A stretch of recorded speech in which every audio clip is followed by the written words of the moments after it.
بسم اللہ الرحمن الرحیم۔ السلام علیکم۔ پارٹ 53۔ میں کھانا کھاتی رہی اور وہ مجھے دیکھتا رہا۔ اس نے بھی سپاہیوں کی طرح خاکی وردی پہن رکھی تھی۔ میں سوچ رہی تھی کہ وہ کوئی پولیس انسپکٹر ہیں، اس لیے میں نے ایک لفظ کہے بغیر اس کے حکم کی تعمیل کی۔ میں نے کھانا کھایا، پانی پیا اور خاموشی سے کام میں جت گئی۔ جیل میں مجھے ایک ہفتہ ہونے کو آ رہا تھا کہ آخر ماں آ گئی۔ میں نے اس کی منت کی کہ مجھے وہاں سے نکال لے جائے۔ یہاں مجھے مارا پیٹا تو نہیں گیا، لیکن میری چاروں طرف سلاخیں اور اونچی اونچی دیواریں تھیں۔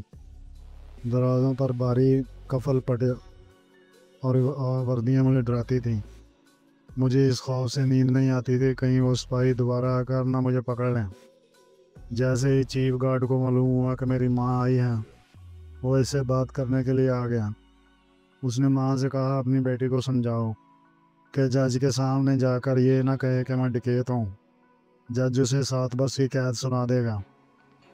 ماں نے مجھے شانوں سے پکڑ کر جھنجھوڑتے ہوئے کہا، تم نے جج سے یہ کیوں کہا کہ تم نے چوری کی ہے؟ تمہیں کیا ہو گیا؟ خاکی وردی پہنے گارڈ میرے سامنے کھڑا مجھے دیکھ رہا تھا اور مجھے ان کی آوازیں اپنے دفاع میں سنائی دے رہی تھیں۔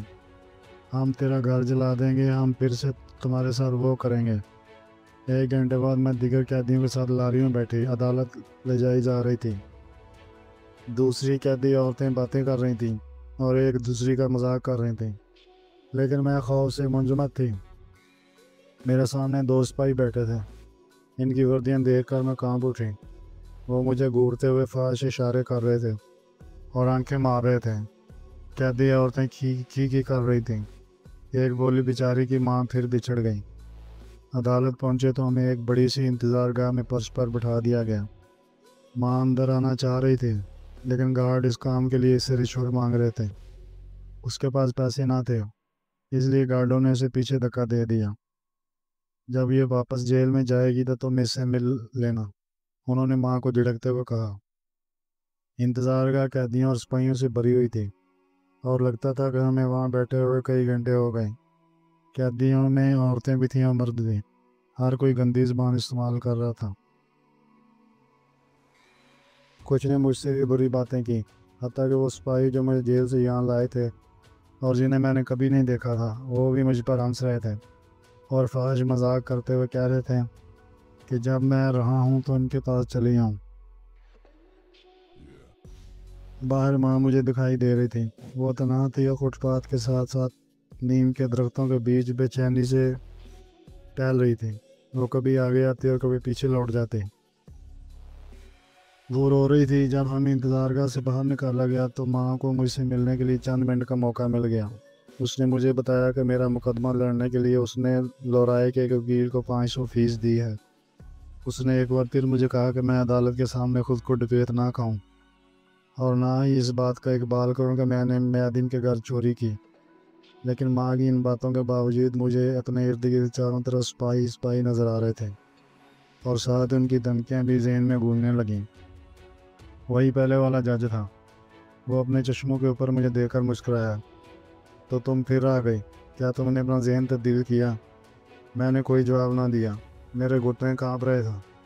مجھے یقین تھا کہ وہ مجھے دوبارہ جیل بھیج دے گا، لیکن وہ دوسری طرف منہ کر کے ایک نوجوان شخص سے باتیں کرنے لگا جس نے کالے جوتے اور سپیئر کوٹ پہن رکھا تھا۔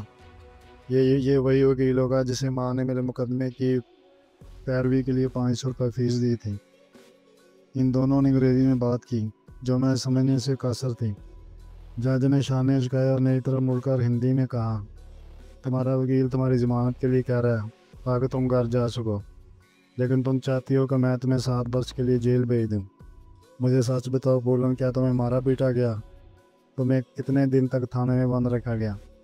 میں نے بلک بلک کا رونا شروع کر دیا اور وکیل میری طرف سے جج سے مخاطب ہوا۔ اس نے بتایا کہ یہ سارا واقعہ اس لیے گڑھا گیا کہ میرے باپو اور میادین میں زمین کا تنازع چل رہا ہے۔ میں نے کوئی چیز چوری نہیں کی، بلکہ موقع واردات سے میری عدم موجودگی کا ایک ٹھوس ثبوت یہ ہے کہ اس روز میں وہاں سے کوسوں دور اپنی بہن رکمنی کے ساتھ اسپتال میں تھی۔ وکیل نے جج کو اسپتال کے رجسٹر کے صفحے کی نقل دکھائی جس پر میرے نام کے نیچے میرا انگوٹھا لگا تھا۔